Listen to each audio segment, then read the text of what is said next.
Hi everyone, today we're going to be looking at the robot design kit. So in the robot design kit you're going to get one of these laser cut robots, which are really cute and really cool shape, and one of these boxes which is full of all of the materials that you need to take on your craft activity. So if you open it up, inside you're going to find 3 different colors of acrylic paint. Now acrylic paint spreads quite far, so that's going to be plenty of paint there. A few little sparkly bits and pieces to give your robot some shine, because robots are shiny, right? Some glue to be able to stick that on, and also a bunch of buttons, because what's a robot without buttons? Okay, so there's a whole lot of different shapes and sizes there for you to get designing with, and a paintbrush. Now don't throw the box away, because we're going to use the box for something later on. A robot needs a control panel, so hold on to that. That's going to be our control panel. Okay, always best to put down some paper first, so you're not going to make a mess when you're doing your painting. Put your robot on top of there, and then it's time to get painting.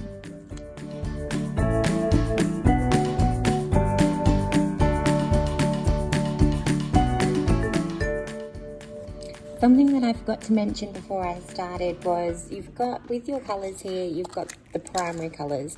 So you've got a yellow, blue and a red in the paint.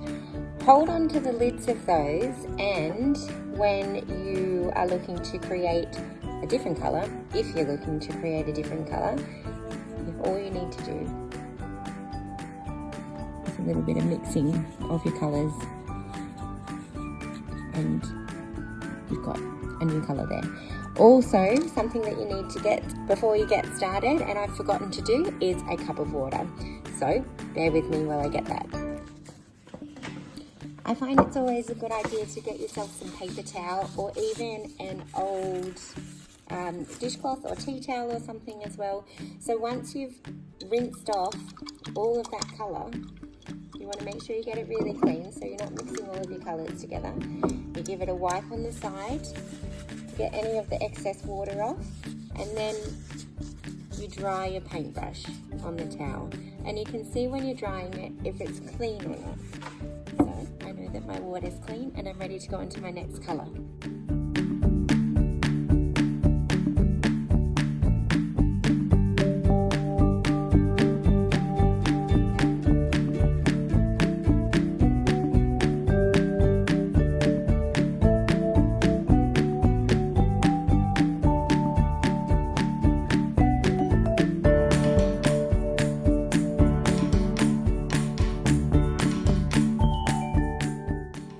Okay, so now I've finished painting. You can see here, this is how my robot has turned out.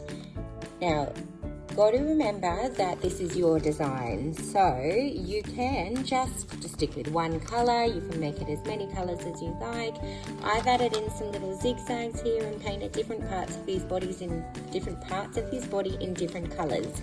If you want to, before you start painting, you could get a pencil or a marker and draw out some designs on there to make it a bit easier for you to follow, or you can just do what I've done and get creating as you go. Now, while the paint's still a bit wet, I'm going to take some of my sparkles, my little sparkly bits, and I'm going to leave the stars on the side because I want them to be in particular spots. But, again, as I said, your design.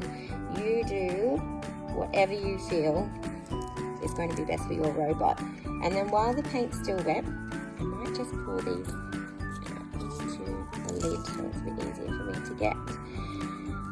I'm going to get some of these smaller sprinkles, sparkly sprinkles, and just sprinkle those on, just to give my robot a little bit of shine.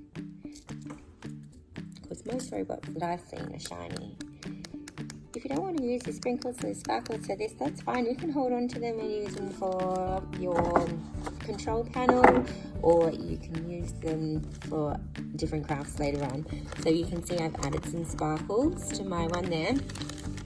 Now, what you would do is allow it a little bit of time to dry.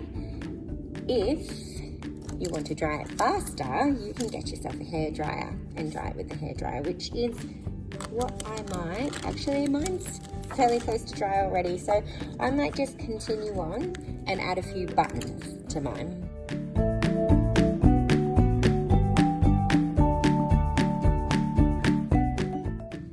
You can see that now I've added a few buttons, so the robot has a little bit more character. The more you add to it, the more character it starts to develop along the way. So even once it's dry, you can go back and get your paints and add more details on top of the paint that you've created there. I'm not going to do it for you now because this is just a short video to give you some ideas about how to use your pack and how to create your robot, but in the end it's up to you. Keep adding, keep building those layers on, and the more interesting your robot's going to become. Okay, now I'm going to go on to create my control panel for my robot. So I actually have so much paint here that's left over. You can use that paint. Here's a few of the different colors that I've mixed up as well. You can use that paint to create the keypad that you want. I'm just going to show you some little ideas of what you can add to it, but by all means, same as with the robot, create those layers. Start with some color on the bottom with your paints, add some sparkles, paste some buttons on there. Some ideas that you might like to add. You can decide if your keypad is going to, your control panel is going to operate this way, kind of like the shape of a phone, or if it's going to operate this way. So I might make my one an operational pad that works this way.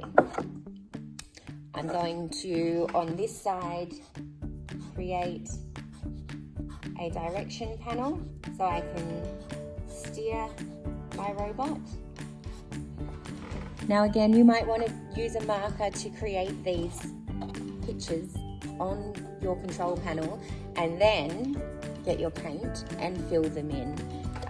You can have a couple of different buttons over here, which then you could later on get your buttons and glue them on. So this is going to be a real fun 3D activity, and in the end, the control panel for your special robot. So that's how we're going to take on our robot design kit.